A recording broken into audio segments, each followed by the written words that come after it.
안녕하세요. 스타카 스토리 수다가 있는 수요일 밤이죠. 김기수의 돌직구 타임 진행의 이선주입니다.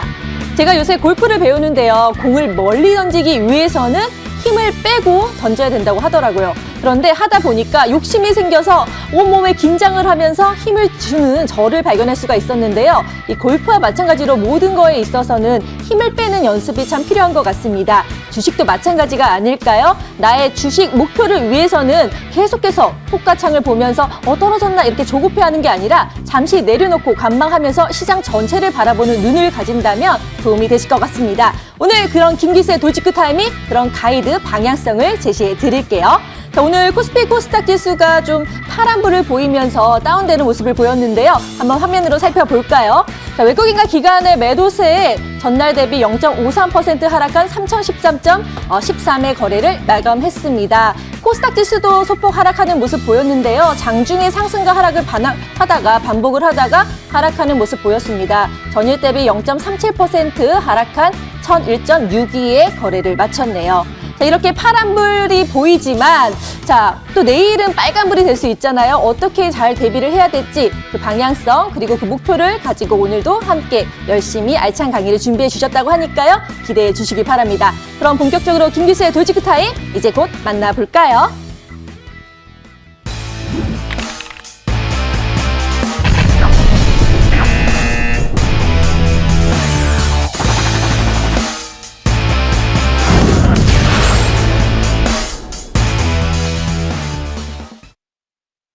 네, 오늘 돌직구 타임의 주인공이시죠. MTNW 김기수 위원님 함께하겠습니다. 안녕하세요. 네, 안녕하십니까. 네, 오늘 김기수 위원님께서도 그 말씀 하셨어요. 일주일에 한 번 강의를 하시는데 유독 강의하는 날 이제 파란불이 돼서 조금 걱정이 되시지만 또 김기수 강의님을 또 듣고 나서 힘을 내서 아마 또 재테크를 잘할 수 있지 않을까라는 기대가 됩니다. 자, 오늘도 돌직구로 어떤 중요한 전략들을 나눠주실지 기대가 되는데요. 김기수 위원님과 또 소통할 수 있는 방법도 간단하게 알려드릴게요. 여러분들이 잘 아시는 노란톡을 통해서 들어오실 수가 있는데요. 문자로 샵 0988을 누르시고 오늘의 강의 주인공이신 김기수를 보내주시거나 화면에 보이시죠? QR코드를 바로 찍어서 소통하실 수 있으니까요. 궁금증 있으시면 노란톡으로 적극적으로도 참여해 주셨으면 좋겠습니다. 자, 그렇다면 오늘 위원님의 주식 한마디를 한번 들어볼까 하는데요. 오늘장 어떻게 바라보셨는지 한마디 부탁드릴게요. 예, 뭐 골프를 배우신다니까 네. 힘을 빼서 자연스럽게 치시는 게 중요하지만 네. 골프도 마찬가지고 주식도 마찬가지고 중심축을 지키고 있는 것이 중요하죠. 시장의 바람, 물결 이런 부분에 휩쓸리게 되면 하락한다고 쫓아가서 매도하게 되고 또 상승한다고 쫓아가서 매수하면서 힘들게 됩니다. 자, 우리가 지난주에도 제가 탐욕에서 고점이 오고 공포에서 조점이 온다라는 이야기를 했습니다. 자, 그런데 이번에는 그 유사한 이야기지만 실질적으로 이제 레버리지와 관련된 부분을 이야기하려고 그래요. 남의 돈, 우리가 남의 돈 신용이라든지 뭐 ETF를 통해서 그 무리하게 레버리지를 사용하게 되면 견뎌야 될 구간에서 견디지 못하는 상황이 발생하게 됩니다. 그렇기 때문에 일정 정도의 주식 경험을 갖거나 또 그 속에서 나름대로의 원칙과 기준을 갖지 않으면 레버리지를 사용하지 마셔야 된다라는 부분이고, 자, 지난주에도 말씀드렸지만 외국인들의 공매도 지금 이제 바닥권에서의 공매도 거래가 집중되고 있는 상황, 이런 부분들 속에서 사실 오른쪽이 코스닥 지수입니다. 네. 코스닥 지수가 10월 6일, 거래소는 10월 12일 화요일 날 저점이 나오고 나서 V자 반등하고 오늘 소폭 약세를 보였죠. 이때가 10월 6일과 코스피 지수 10월 12일 2901포인트 저점이 나왔을 때 그때의 신용잔고가 지금 보게 되면 현저하게 줄어드는 모습을 보여주고 있죠. 그러네요. 작년도 2020년 3월 달에 코로나가 나온 이후에 신용이 많이 박살이 났거든요. 네. 개인 투자가들의 피와 같은 돈이 나간 거죠. 그리고 나서 이제 급등한 이후에 사실 9월 14일 날 신용잔고가 코스피 코스닥 합쳐서 25조 6천억 정도였습니다. 네. 25조 6천억이었던 게 이번 10월 6일, 10월 13일 이 부분으로 오면서 22조 이 내외까지 와. 한 3조 5천억이 아이고. 이제 날아간 부분입니다. 네. 그러니까 항상 그런 수급적 요인도 중요한 부분이고 그런데 아쉽게도 고객예탁금은 이제 68조 내에서 정체되고 있는 부분. 그러니까 이러한 시장의 움직임이 놓여져 있기 때문에 항상 제가 말씀을 드릴 때 이런 이야기를 합니다. 주식의 바닥에 고통이 없는 바닥은 없습니다. 시장 지수가 지금 오늘 여러분들 보셨을 거예요. 아침부터 미국 시장 양호하게 끝났는데도 불구하고, 그죠? 오늘 우리 시장은 시작부터 외국인들이 선물 매도를 통한 프로그램 매도가 집중되는 모습. 그러면서 일부 섹터들, 그죠?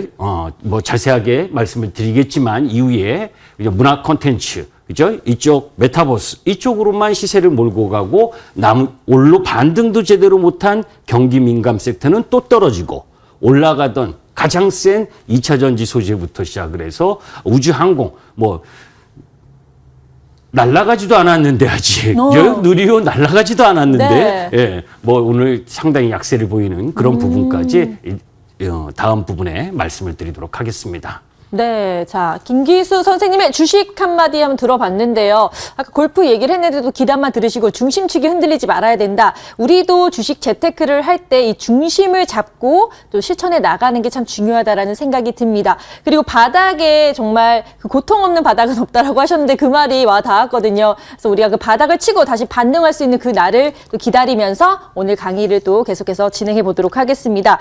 일단 주식 경험 한마디를 들었는데요. 그렇다면 과거를 통해서 현재를 바라보는 시간도 가져봐야겠죠? 자, 라떼는 말이야 시간을 가져보도록 하겠습니다. 자, 시장을 보는 눈 어떻게 좀 키워보면 좋을지 과거를 분석해 주시겠어요? 네.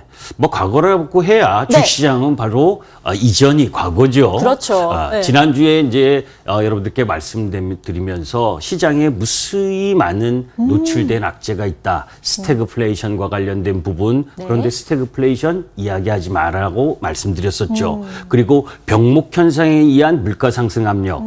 미국이 군대까지 지금 동원해서 병목 현상을 해결한다라는 네. 이야기까지 나오는 거니까 시간이 지나면 해결될 부분이죠. 그리고 중국의 전력난, 그리고 헝다그룹과 관련된 위기, 그리고 그 속에서 중국의 GDP 성장률이 3분기 4.9%로 예상보다 안 좋게 나오는 흐름까지 네. 그런 중국의 전체적인 흐름 부분이 안 좋은 상황.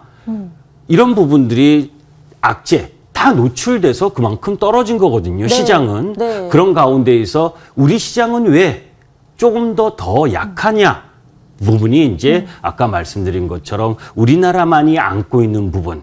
대주주 양도세 매물. 이 양도세 부분도 매물. 이제 조금 이따 자세히 설명을 드릴 거고. 네. 그리고 신용잔고의 축소. 이런 현상들이 지금 진행되고 있기 때문에 약세를 보이고 있죠. 네. 블랙 먼데이 아시죠? 그죠? 네네. 1987년도 10월 19일 날 22.6% 폭락했었던 네. 10월 19일입니다. 월요일인데 미국 시장이 공교롭게 어제 10월 19일이었잖아요. 네. 그런데도 불구하고 오히려 미국 시장은 양호했죠.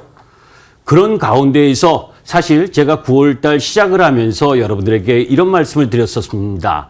파티가 끝나가는데 계속 춤을 출 거냐? 그죠? 유동성이 끝나가고 있는데 계속 시장에서 춤을 출 거냐? 그렇기 때문에 9월 달은 조심하셔야 된다. 그 근거 중에 뱅크 오브 아메리카라든지 네. 모건 스탠리 이런 애들이 네. 애들은 아닙니다.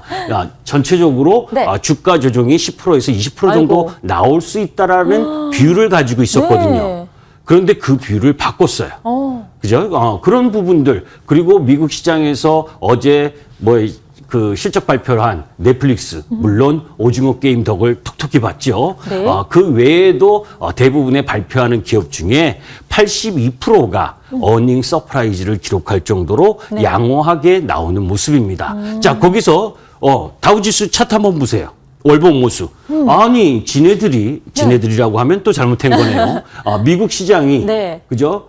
부채 상향 한도가 어떻고, 테이퍼링이 어떻고, 그죠? 그리고 병목 현상이 어떻고. 네. 그네들 그렇게 많이 하면서 조정 보이면서 호들갑을 떨더니, 다우존스 월봉 보세요. 와. 그죠? 네. 9월 월봉 다 회복했잖아요. 그죠? 네네. 나스닥은 아직 조금 못 부족하죠. 회복했고, 네. S&P도 거의 회복을 다 했습니다. 네. 자, 그런데 우리나라를 보시면 우리나라 월봉은 아직도 4개월 월봉이죠. 네. 음봉이죠. 그죠? 네. 코스피, 코스닥은 아래 꼬리 달고 크고 오늘 거는 반영이 안 됐습니다. 어제 네. 작성된 원고에서. 자, 우리 시장의 수급적 요인과 그리고 또 11월 달에도 금리 인상한다라고 금통위에서 자꾸 이야기를 하잖아요. 네. 이런 부분들이 주식시장의 주식 가격을 할인하는 요소가 일정 정도 작용하는 부분. 그렇기 때문에 상대적으로 미국 시장보다 못한 흐름을 보여주고 있는 거죠. 네. 자, 장기 투자가 답일까요? 그렇진 않을 것 같아요. 네, 제가 네. 항상 저는 장기 투자가 답이 아니라고 이야기를 합니다. 네. 장기 투자는 언제가 장기 투자냐? 월봉에서 추세를 지켜나갈 때까지 어떤 섹터나 산업이 네. 성장의 흐름 물결에서 네. 성숙의 단계로 넘어가는 부분에 있어서 끝나는 겁니다. 네. 자, 왜 제가 이 도표를 가끔가다 갖고 나오냐면 우리가 생각을 해볼 필요가 있다는 거예요. 네. 1990년대 시가총액 1위가 한국전력, 네. 포항제철, 한일은행, 제일은행, 조흥은행, 하나은행이었습니다. 네. 이게 이제 잘 안 들어본 은행 있죠, 이제 지금 네네. 없는 은행. 생소한 그죠? 은행들이 몇 개 보이네요. 자, 네. 리만 브라더스 2008년 리만 브라더스 사태 때 리만 브라더스라는 회사는 100년이 넘는 회사예요. 네. 그런데 망했잖아요. 그러니까요. 그죠? 장기 투자했다가 쪽박 쳤겠죠. 네. 그죠? 한 국면마다 오. 그죠? 국면마다 주도 섹터와 주도 흐름이 간다는 거예요. 그러니까 주도 흐름을 보이는 그 타이밍에만 장기 투자를 하는 거지. 어떤 종목이 야, 옛날에 어떤 종목이 50만 원이었는데 지금 10만 원, 20만 원이 싸? 이래서 장기 투자를 하는 건 안 된다는 겁니다. 항상 그 국면별로 우리가 IT 버블이 시대였었던 때, 그리고 또 시크릿컬 전성 시대 2003년에서 2007년, 그리고 또 화장품도 열풍이 불었던 때가 있었죠. 2015년에 네. 아모레 포시픽, 뭐 코스맥스 하면서 화장품 중국 특수에서 올라가는데 지금 중국 관계하고 꽝이잖아요. 네. 그죠? 그런데 화장품에서 열심히 해보니 별 소득이 없다는 겁니다. 다만 이제 코스맥스는 조금 예외고요. 네. 자, 이제 왜 이 부분을 올려드렸냐면 주식은 항상 세상과의 소통이라는 거죠. 세상이 어느 세상으로 가느냐, 어떤 발전의 흐름을 갖고 가느냐. 지난주 목요일부터 오늘까지 가장 화끈했던 섹터는 네. 뭔지 혹시 아세요? 그 오징어 게임으로 인해서 그런 OTT 맞습니다. 네. 예. 오징어 게임 때문에 드라마 콘텐츠 네. 그리고 이 메타버스를 네. 통한 메타버스. K-팝, 네. 엔터 이쪽 주식들이 강세를 보였죠. 네. 사실 어제까지는 2차 전지 소재 쪽이 계속 강세를 보였습니다. 네. 이 부분도 작년에 제가 계속 말씀드렸었는데 네. 자연스러운 기술 혁명은 없다. 그죠? 사실 우리가 어떤 유선 전화. 혹시 유선 전화 이렇게 기억하세요? 아주 어릴 때 했던 네, 기억이 동그라미 있어요. 이렇게 다이얼 네. 돌렸던 것도 기억하시나요? 네, 그 이제 네. 없잖아요, 그죠? 네, 없어졌죠, 라디오 요즘은. 많이 들으셨나요? 예전에 박문희진 초등학교 때, 그대에게 중학교 때. 네. 이종환 쇼 뭐 하면서 네네. 했었던 그때 젊은이들은 잘 모르실 겁니다. 그런데 이거 이야기하면 나이가 많은 티 나는 거죠. 꼰대입니다. 자, 여하튼 그런 시대가 유행했었던 시대가 있었고 그런 부분들이 또 모바일 휴대폰, 인터넷, 스마트폰 이렇게 이제 진화를 했잖아요. 그 진화한 과정에서 또 다음의 세상은 앞으로의 세상은 그죠? 그 앞으로의 세상이 발전하는 성장하는 산업이 되는 거고 네. 그 성장하는 부분이 구조적인 성장 흐름을 간다는 거예요.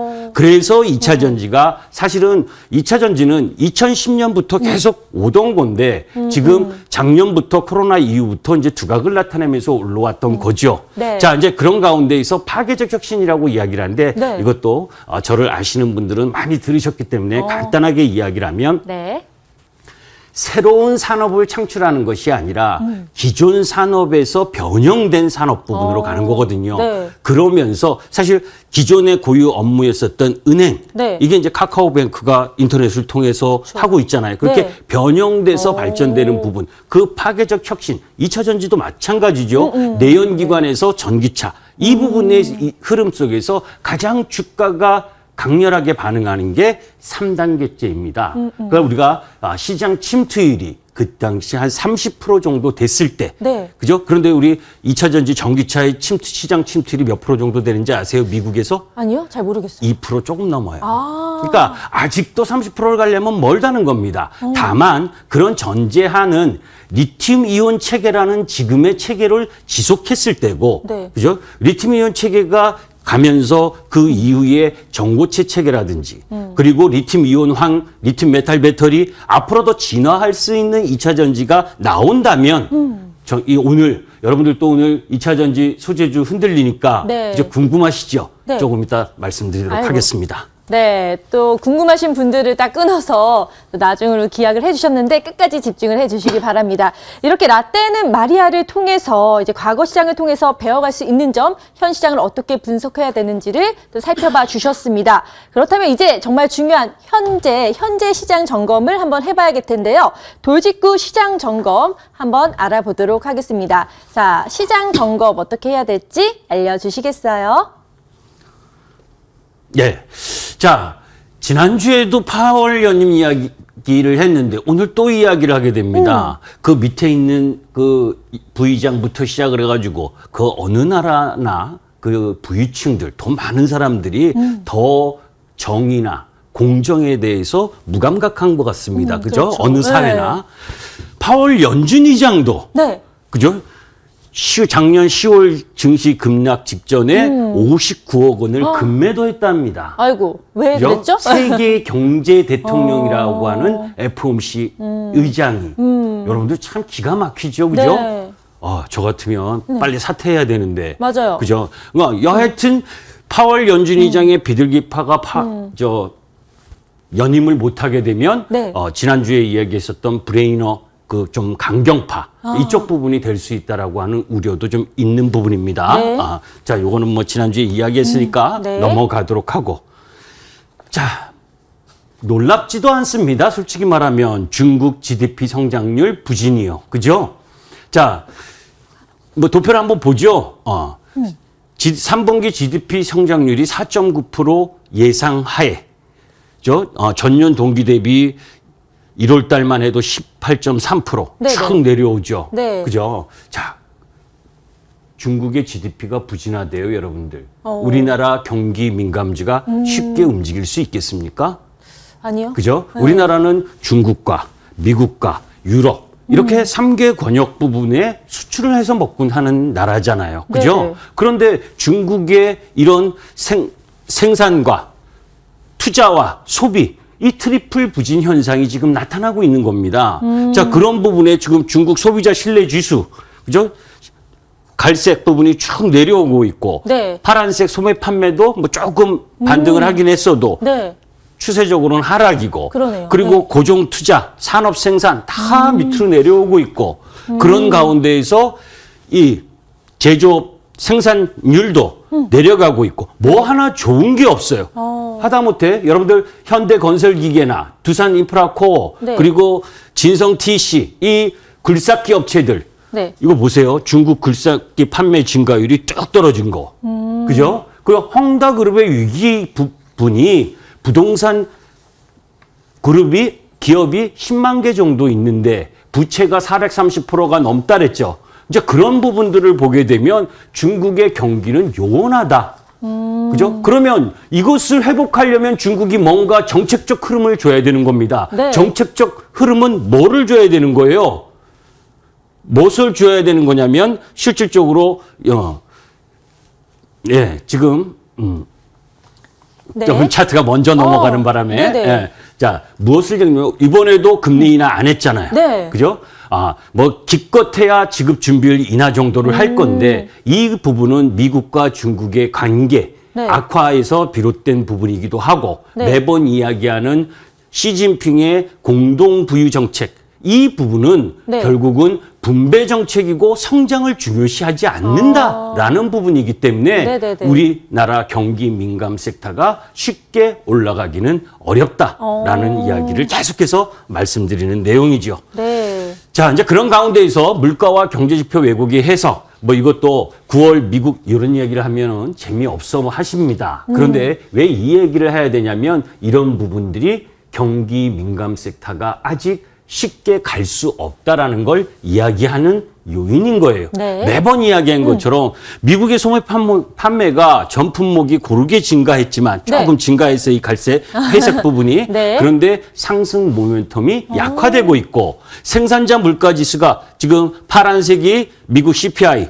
소비자 물가지수 네. 그리고 이 시커먼색이 PPI 네. 이 생산자 물가지수인데 다 올라가잖아요. 그죠? 그러네요. 네. 소비자 물가지수만 조금 이제 정체되는 부분인데 여하튼 이런 부분들이 올라가게 되면 생산자 물가지수가 올라가게 되면 기업의 비용이 증가하고 채산성이 약화되는 겁니다. 네네. 그죠?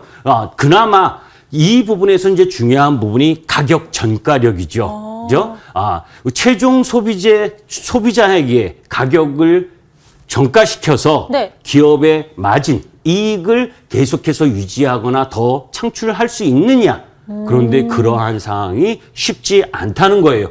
자, 미국 미시간 소비자 신뢰지수 파란색 내려오고 있고 미시간 경기 현황도 내려오고 있는 상황. 네. 그런 부분이 지금 여기서 가장 중요한 건 뭐냐면 코로나 시작하던 때 있죠. 네. 코로나19 네. 시작 전보다 지금 낮은 부분까지 내려와 있다는 겁니다. 네. 이러면 안 되잖아요. 왜요? 그죠? 네네. 그렇다는 건 경기에 대한 부담, 소비자의 심리가 상당히 안 좋아졌다. 그 안 좋아진 이유가 뭐예요? 앞으로 금리가 오를 가능성이 높다라는 판단, 기대 인플레이션이 증가하고 있기 때문에 소비의 유축을 불러올 수 있다라고 하는 부담이 생기는 거죠. 네. 그렇다면 아까 중국에 대한 부담이 우리 수출 기업들에게 있는 상황에서 네. 미국도 행여나 연말은 소비 시즌이잖아요. 그죠? 네네. 거기에서 지금 병목 현상 해소하더라도 그게 쉽게 뭐 하루아침에 해소되는 게 아닌 상황에서 그죠? 소비자 심리까지 위축이 돼 버리면 우리나라의 수출 흐름 부분들이 제한될 수 있다는 거죠. 자, 거기에 이제 수출 물가보다 수입 물가가 높은 구간이 지속되면 원화 약세 지속 현상이 나온다 하는데 오늘 사실 원화가 1174원, 마감이 1174원 정도 끝났을 겁니다. 네. 여러분들 그 환율 지난번에 이야기할 때 그 말씀드렸었던 그죠? 장기 추세의 저항 1210 라인 부분 거기서 저항을 받고 이제 1174원까지 내려왔는데 조금 아쉬운 점은 뭐예요? 원화가 약세일 때 외국인이 매도해서 약세라면 그죠? 원화가 다소 밀려서 강세 흐름을 보여주면 오늘 같은 날은 외국인이 좀 매수세가 들어와야 되는 날인데 네. 오늘도 안 들어왔어요. 그죠?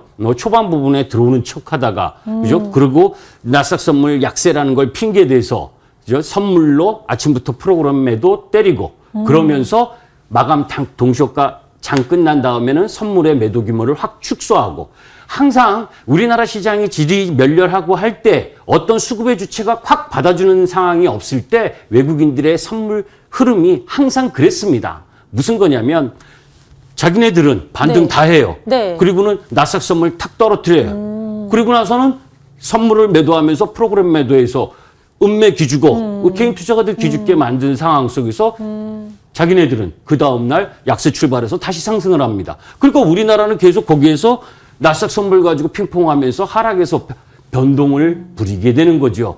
자, 그런 흐름 부분들이 우리를 힘들게 하는 거죠. 네. 자, 아까 이야기했었던 기업 비용 부담과 가격 전가 능력, 이 부분은 크게 다 익히 몇 번에 걸쳐서 설명드렸던 부분이니까 하나만 보면 이 1년 기대 인플레이션이 지금 계속해서 증가해서 5%대까지 올라오고 있는 중이고 바이든의 지지율은 계속해서 이제 요선이 그 1년 기대 인플레이션 네. 부분이고 바이든 지지율이 파란 점. 요건데 네. 파란색인데 이제 이쪽 걸 보고 하는 겁니다. 네. 지금 50% 이하 40%대로 내려왔거든요. 네. 이 부분이 이제 인프라 투자 법안과 관련된 부분에서의 네.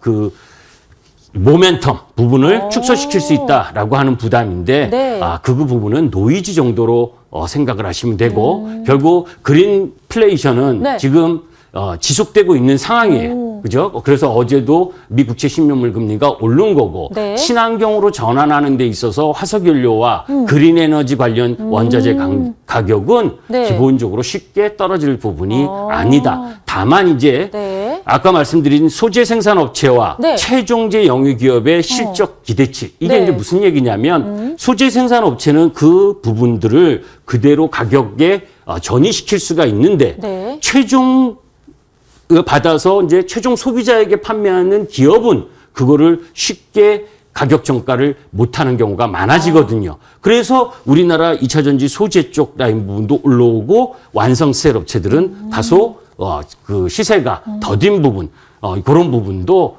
작용을 했다라고 보시고 뭐 그린 커머디티 수요 확대 이런 부분들은 보도록 뭐 전체적으로 이야기한 큰 줄거리에서 같은 맥락입니다. 자, 아까 이야기했었던 우리나라만의 특수한 이 수급적 요인, 그죠? 자, 양도세 회피 계절이라는 거죠. 전년도에 우리나라 그 개인 투자가들이 약 48조를 매수를 했습니다. 48조를 매수한 2020년도에 11월 달에 2조 8천억 정도 매물이 나왔어요.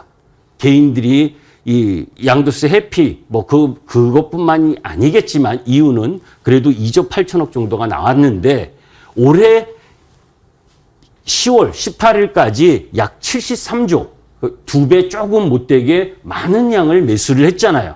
자, 이제 그렇게 매수를 했다면 앞으로 11월, 12월에 이 양도세 회피한 물량이 일부 나올 수 있다는 부담감도 있죠. 그걸 이제 딛고 올라서야 제대로 된 흐름을 시장이 갈 텐데 여하튼 주식 양도세 과세 대상 대주주 범위 부분은 뭐 작년에 정말 방송에서 많이 이야기한 거니까 다 아실 거고 올해 개인 순매수 상위 종목 중에 주가가 상승이 높았던 종목 최근에는 안 좋지만 그래도 카카오나 네이버 연초를 기준으로 하면 많이 올랐잖아요. 네. 이런 부분들의 이 일정 정도 매물 부담 그걸 이제 소화하는 과정이 진행이 돼야 되는 그런 매물 흐름 부분도 있다. 그래서 상대적으로 안 좋은 부분이고. 자, 그 다음 또 2030 온실가스 40% 감축하겠다고 엊그제 발표가 나왔죠. 이것도 네. 여러분들 많이 들으셨을 겁니다. 그런데 시장에서 반응은 그렇게 뜨겁지 않았어요. 그죠? 왜 뜨겁지 않았느냐면 네. 사실 2021년에 발전량 원자력 비중이 24.7% 그리고 2030년에 거의 비슷하게 그리고 2050년까지 6.1%로 줄인다. 그죠? 거기에서 이제 조금 더 심한 게 신재생 에너지 7%. 그걸 2030년까지 30%. 와. 거기에 2050년까지 70%. 네. 여러분들 뭐 전 살림에 태양광화를 해야 됩니까? 그죠? 그죠. 그렇게 될 것 우리가 같은 개인의. 실질적으로 네. 보면 태양광도 10년 전보다 그죠? 미세먼지나 이런 대기에 있는 부분이 있기 네. 때문에 효율적으로 좀 떨어져요. 그죠? 그리고 풍력도 역시 여러분들 바람 잘 부는 유럽도 갑자기 기후변화 때문에 바람 잘 안 불어서 그죠? 그 전기 생산하기 힘들었습니다. 전부 다를 이런 쪽으로 가게 되는 건 안 된다는 거 저는 생각을 합니다. 현실 가능성이 좀 낮다. 그죠? 그리고 신재생 에너지 쪽 라인보요. 탄소 중립을 위해서 신재생 에너지와 그리고 그런 부분으로 가야 되는 건 분명한 방향이지만 그죠? 기업의 비용 부담이라든지 그리고 또 원전도 사실 현재 아까 이야기한 현재 26%에서 6.1%까지 2050년까지 줄인다. 네. 사실 영국, 프랑스, 일본 탈원전 기조에서 바뀌고 있잖아요. 네. 그죠? 그런데 우리는 거기에 대해서 확 줄이겠다? 지금도 전력난, 그죠? 여름에도 전력난, 겨울에 난방도 전력난 이런 부분인데 네. 현실 가능성이 좀 있을 거냐? 그리고 거기에 발표되는 부분에 있어서의 이 수소와 관련된 부분도 지금도 여러분들 제가 여러분들에게 수소를 강조를 드리지만 네. 수소를 지금 왕창 생산하고 하는 그런 기술 이거 없어야지. 앞으로 그쪽으로 가는 방향 흐름 부분을 이야기하는 거고 그쪽으로 어떻게 해서든 가야 된다. 그죠? 우리가 지금 그레이 수소와 블루 수소, 그린 수소, 그린 수소를 만들 수 있는 능력이 지금은 없다는 겁니다. 네. 그러면 잘해야 블루 수소 쪽인데 그 블루 수소나 태양광 풍력으로 이 신재생 에너지 70%의 에너지를 2050년까지 만든다는 건 조금 너무 과한 욕심이다라고 저는 생각해요. 개인적으로. 그런데 이제 그 부분을 굳이 했던 이유는 뭐냐? 이것 때문이죠. 이 다음 주에 최종 확정을 거쳐서 네. 제26차 유엔 기후변화 협약 당사국 총회 이거 제가 2달 전부터 계속 이야기하고 있는 건데 네. COP26 여기에서 발표하게 되는 거거든요. 네. 그러면 세계 정상들이 다 모여서 야 대한민국 탄소 중립 아싸 이거 되는 거잖아요. 그죠? 네. 예, 그 부분이 좀 과했다라고 저는 생각합니다. 네. 자, 오늘도 라떼는 마리아를 통해서 현 시장, 돌직구 시장 정권까지 계속해서 시장 분석 디테일하게 해주고 계시는데요. 일단 연준 파월 의장의 투자 논란의 연임이 불확실성이 높아졌다라는 얘기와 함께 또 중국의 수출 호조에도 불구하고 투자 생산 소비가 부진하다. 그리고 또 저번 시간부터 계속 말씀하신 그린플레이션 이것들이 또 기업에 미치는 영향에 대해서도 점검을 해 주셨습니다. 자, 이렇게 디테일한 시장 분석을 보다 개인적으로 받고 싶다. 궁금한 점을 해결하고 싶다 하시면 노란통을 통해서 소통을 하실 수가 있는데요. 자, 문자로 보내시는 방법 샵 0988을 누르시고 김기수라고 전송을 해주시면 되고요. 또 QR코드 보이시죠? QR코드를 찍으시면 바로 연결이 되니까요. 궁금한 점 있으시면 노란통을 통해서 소통해 주시길 바랍니다. 자, 그렇다면 시장 점검을 마치고요. 이제 본격적인 강의를 들어봐야겠죠? 김기수의 위원님의 본격적인 돌직구 강의 지금 곧 시작합니다.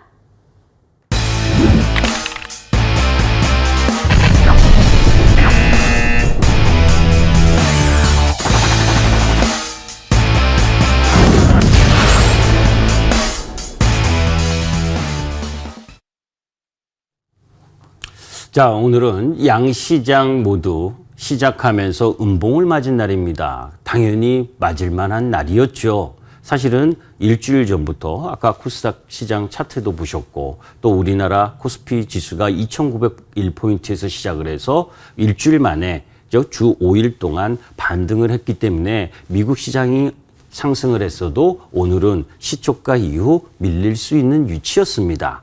그죠?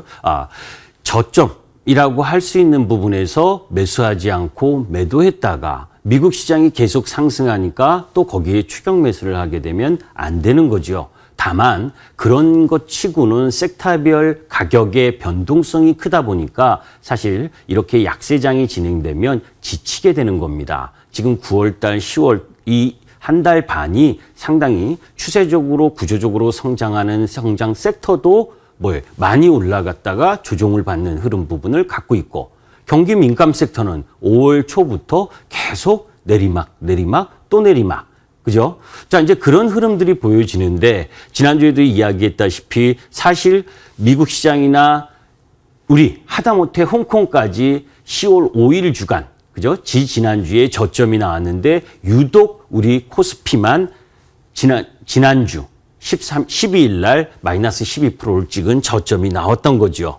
그래서 그 당일 부분에 있어서 지금도 변함없습니다. 3,000포인트 이하의 부분에 있어서는 밸류에이션 상으로는 상당히 매력적인 가격이다. 그리고 제가 그 원달러 부분도 오늘 이게 약세로 끝났는데, 그죠? 1174원 정도로 끝났던데, 전체적으로 보게 되면, 그렇게 환율 때문에 불안했었던 부분도 진정될 수 있는 부분이고, 자, 여하튼 이제 그런 부분들을 통해서, 그죠? 이제 마지막 주로 들어가게 되면 미국 시장과 우리 시장 결국 실적으로 가게 되는 거잖아요. 그죠? 30일 날 G20 정상회의도 있지만 궁극적으로 이제 시장을 전체적으로 압박했었던 요인들은 시장 체계적인 변동성 부분은 축소될 거고 오히려 개별 기업, 넷플릭스가 양호한 흐름 부분이 진행되면 문화 콘텐츠가 상승하고 그죠? 테슬라가 좋으면 그 부분을 또 가지고 움직일 거고 이렇게 이 섹터별 우리나라는 또 우리나라 기업별로 이 실적 모멘텀에 큰 영향을 받을 거죠. 자, 우리가 조금 잊어버렸었던 부분 사실 이제 10월 수출도 여러분들께 보여줘야 되는데 아직 제가 정리를 안 해서 9월 수출 부분 보게 되면 전체적으로 양호한 흐름은 지속되고 있다라는 걸 보여줬습니다. 자, 메타버스란 무엇인가? 이것도 여러분들 많이 들으셨을 거예요. 제가 여기에도 내용들이 있지만 사실 지난 주말에 메타버스와 관련된 자세한 내용을 너튜브를 통해서 이제 올려놨었는데 뭐 여러분들이 메타버스는 뭐 메타가 초월이고 그리고 세상의 합성이고 3D 가상현실이라는 건 알고 계실 거고 그런 가운데에서 메타버스 시장이 지속적으로 확대되면서 5년간 6배 이상의 성장을 보일 것이다. 거기에 증강현실, 그죠? 뭐 손목 밴드나 안경, 글래스 이 부분을 가지고 다양한 기기를 개발하고 있는데 페이스북이 손목 밴드나 마이크로소프트나 애플의 이제 글래스, 그죠? 우리 삼성도 글래스를 준비하고 있는 중이고 거기에 이제 가상현실, 제페토와 로블록스 등의 이 생활소통 플랫폼이 인기라 이런 거는 사실 올해 초에 한번 자이언트 스텝이나 맥스트가 급등하는 흐름을 보여줬었기 때문에 그때 한번 다 설명을 드렸었던 부분이고 그때도 여러분들이 익히 알고 계실 겁니다. 자, 이제 그걸 조금 더 넓혀서 우리가 가상현실, 증강현실, 그리고 혼합현실, 그리고 XR은 확산현실이라고 합니다. 그 확산현실의 메타버스가 콘텐츠와 플랫폼의 진화를 보이고 있다는 거예요. 우리가 아무리 좋은 기술도 결국 그 기술이 시대와 합치돼서 그것을 사용하는 일반 소비자나 또 함께하는 부분들이 공유하지 않으면 좋은 기술도 쇠퇴하게 되는 거죠. 그런데 공교롭게도 이 코로나19를 통해서 비대면 이 부분이 확산되면서 이 메타버스도 새롭게 이 각광을 받는 흐름이죠. 2010년대까지 사실 메타버스라는 게 1990년대에 나왔었던 부분인데 그때는 주목을 받지 못하다가 결국은 지금 또다시 각광을 받고 있는 상황입니다. 우리가 인터넷 패러다임 전체적으로 봤을 때 1980년대부터 인터넷 혁명, 그래서 PC의 시대, 모바일의 시대가 왔다면 앞으로의 시대는 메타버스의 시대고 그리고 확산 현실의 시대다라는 부분을 생각하고 좀 어렵긴 합니다. 그런 부분으로 보실 필요가 있다. 자, B2C, 그죠? 비즈니스 투 비즈니스. 기업과 기업 간이 아니라 비즈니스 투 컨슈머, 그래서 기업과 고객이 함께하는, 소비자가 함께하는 뉴 미디어로서의 성장성, 그 속에서 유료화에 대한 성공 가능성이 커지고 있다라고 하는 부분 내용입니다. 그 부분 속에서 메타버스 세상에서 가장 가상화폐의 확대는 엔터, 미디어, 플랫폼 위주로 진행되고 있다. 그냥 메타버스를 메타버스 관련 기업 몇 개, 아까 말씀드렸던 자이언트 스텝, 뭐 맥스트, 엔텔스, 그리고 옵티시스 이런 유형의 종목으로 판단하지 마시고 그것의 확산 가능성, 그게 게임, 엔터, 문화, 미디어 이 모든 제반 산업과 함께 연결되면서 확산 현실의 개념으로 봐야 된다. 그래서 이제는 메타버스에서 부동산도 팔고 게임과 파티도 즐기는 그런 시대. 그래서 제가 이전에도 우리 회원님들께 이런 말씀을 드렸습니다. 여러분들은 코로나가 끝나면 여행을 자주 가고 해외 가고 막 그러실 것 같죠? 저는 그렇게 생각하지 않습니다. 이미 기후변화가 각각 대륙마다 나타나고 있고 그 속에서 그것만큼의 뭐 돈 많은 사람은 갈 수 있지만 그렇지 못한 분들이 더 많아질 거다 앞으로. 그런 세상이 오게 되기 때문에 실지 가는 것보다는 메타버스를 통해서 여행의 흐름을 갖고 가는 시대가 전개될 가능성도 저는 높다고 생각을 합니다. 그런 가운데에서 대체 불가능한 토큰, NFT 활용한 부분, 그게 이제 가상 부동산 시장이나 가상 소유권 및 진품을 증명하는 이런 부분까지 확대하는 부분. 그래서 가상화폐와 달리 디지털 소유권을 증명할 수 있는 블록체인 기반의 대체 불가능한 토큰은 소유권과 거래 이력, 이런 부분들, 이런 고유의 값을 설정해서 각각 매개체마다 틀린 값을 갖는 그런 흐름 부분들이 진행될 가능성이 높다. 그래서 산업의 가상화, 메타버스의 자연스러운 미래가 진행될 부분이다라고 보시면 됩니다. 자, 그런데 그거는 이제 이론적인 얘기고 사실은 13일 날 국내 첫 메타버스 ETF 4종이 출격을 했죠. 그죠? 지금 삼성 자산운용은 액티브.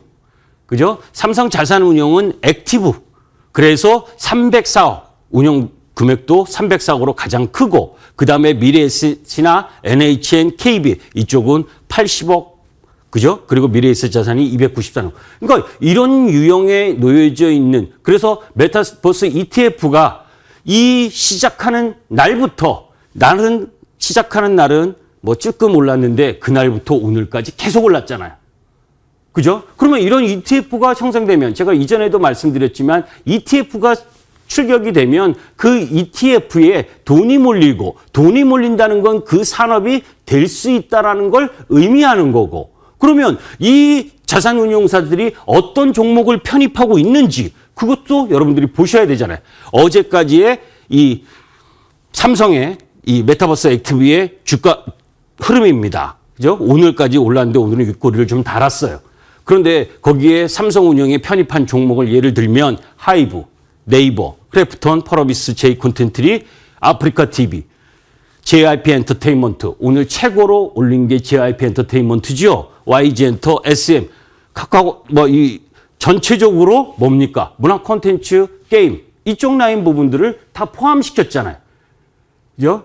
이 액티브 펀드가 이런데 나머지 미래에셋이나 이런 쪽은 뭐예요? 패시브 자금성 유형입니다. 그런 기업들은 조금 더 폭넓게 해서 그죠? LG 이노텍도 넣는 그 보유 종목을 하는 부분도 있고 그러니까 그런 구성 종목들을 보셨다면 이런 유형의 종목 부분들 거기에서 시가총액이 좀 낮은 종목들은 시세를 낼 수 있다는 걸 알 수 있는 거죠.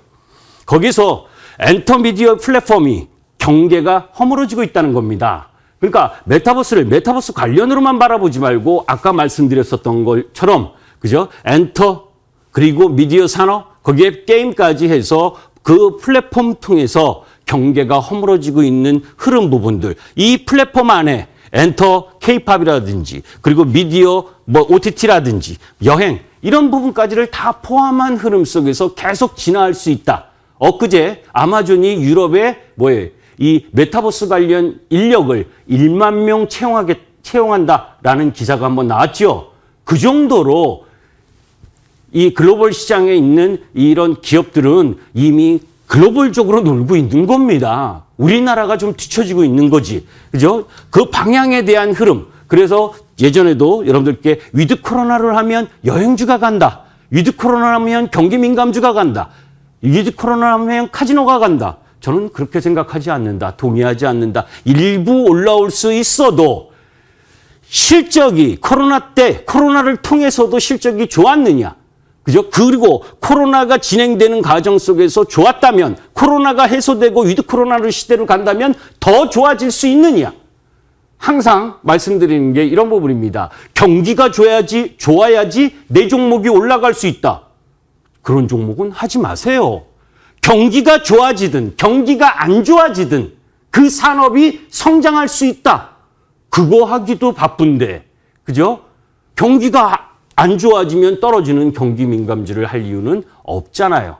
워런 버핏처럼 그죠? 자산이 크고 자산이 많아서 넉넉한 자산, 조폐공사에서 돈 찍어내서 계속 떨어지면 살 수 있는 자금이 있다면 그러셔도 됩니다. 그런데 개인 투자가가 오늘 2차전지 소재주가 떨어졌습니다. 그죠? 그 떨어진 부분들 속에서 여러분들 조금 이따 이제 말씀을 드리도록 하고 자 그러면 가장 큰 수혜를 받는 게 미디어 엔터인데 콘서트 재개 그죠? 누굽니까? 방탄소년단 12월 달에 미국에서 공연 재개한다 그러죠. 그죠? 북미 유럽은 이미 7, 8월에 시작됐고 그죠? 그리고 우리 코로나 예상 저는 한 11월 9일 정도로 예상을 하고 있는데 왜? 중대본에서 올해 10월 말만 해도 뭐 5천 명 나온다 그랬죠? 확진자. 그런데 1,400명대로 확 줄었죠? 뭘 믿어야 될지 도대체 모르겠습니다. 다만 결국 해외 시장의 위드 코로나, 뭐 영국이 오늘 233명인가 죽었죠? 그죠? 사망자가 나와서 위드 코로나 하고 나서 최다 사망자 수가 나온 거 그런 뭐 피해도 있지만 전체적으로 보게 되면 위드 코로나로 가는 가운데서 안 가도 힘이 없는 섹터보다 가면 힘이 있는 섹터를 공략하는 게 기본 포인트예요. 그죠? 그래야 떨어져도 버틸 수가 있는 거고. 음악 산업에서 단위 가격이 가장 높은 게 투어 아닙니까? 2년 동안 투어 못했어요. 그 투어와 관련된 부분이 그러면 될 수 있겠느냐? 그러려면 훌륭한 아티스트를 전 세계에서 먹히는 아티스트가 있어야 되겠죠. 그게 있냐 없냐를 봐야 되는 겁니다. 그래서 그걸 보니까 우리나라 아티스트의 유튜브 조회수를 보니까 트와이스나 그죠? 세븐틴이나 레드벨벳 뭐 한국 미국 쭉 보니까 되면 유튜브 조회수도 잘 나오고 있고 그리고 트위터 팔로워 부를 보니까 팔로워에도 BTS 그죠? 쭉 해서 잘 나오고 있다는 걸 확인할 수가 있잖아요. 그러면 공연만 재개되면 이익 모멘텀을 충분히 가져다 줄 수 있다는 게 증명되는 수치, 도표 아닙니까? 그죠? 자, 거기에 그러면 위드 코로나가 아닌 때는 어땠느냐? 보니까 글로벌적으로 음원 스트리밍이나 IP 라이선스 중심의 매출이 전체적으로 코로나 때보다 증가하고 있는 모습이 보이잖아요. 2021년도. 그죠? 코로나에서 대면을 못하게 되는 상황. 그래서 공연도 못했는데도 나름대로 엔터 기업들의 실적이 양호했다. 그러면 공연만 되면 더 좋아질 거 아닙니까? 그죠? 코로나 때문에 안 좋았었다면 저는 안 봅니다. 코로나가 같이 코로나였었어도 견뎌내고 이겨내고 그 이겨냈기 때문에 펜트업 수요가 있을 거고 그런 부분이 위드 코로나 시대에 더 각광받을 수 있다라고 하는 부분입니다. 전기차 수요 너무 좋았고 하반기는 더 좋다. 매번 이야기했었던 겁니다. 그런데 여러분들이 궁금하실 내용 제가 공방에서 이야기를 하다 보니까 이 내용을 궁금해하시더라고요. 왜 에코프로 BM은 쫙 가고 LNF는 쫙 갔는데 포케는 못 가느냐. 이 부분이거든요. 2020년 지금 현재의 부분 캐파로 보게 되면 에코프로 BM이 제일 크고 그다음 LNF 그다음 포스코 케미컬이 적죠. 그러니까 그런데도 포스코 케미컬은 시가총액이 가장 높습니다.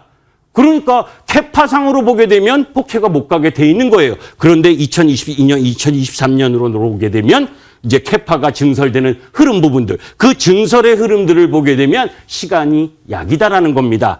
자, 어제 좀 찜찜했어요. 제가 이 원고를 밤에 작성을 하면서 테슬라가 여기에 오늘 음봉을 딱 맞았죠. 이전 올해 초 고점 매물대에 노란색 매물대에 놓여져 있기 때문에 테슬라가 안 올라왔었으면 모르겠는데 이격이 벌어진 상태에서 5, 6일 올라오다가 실적이 좋다는 거 다 알잖아요. 여러분들 모릅니까?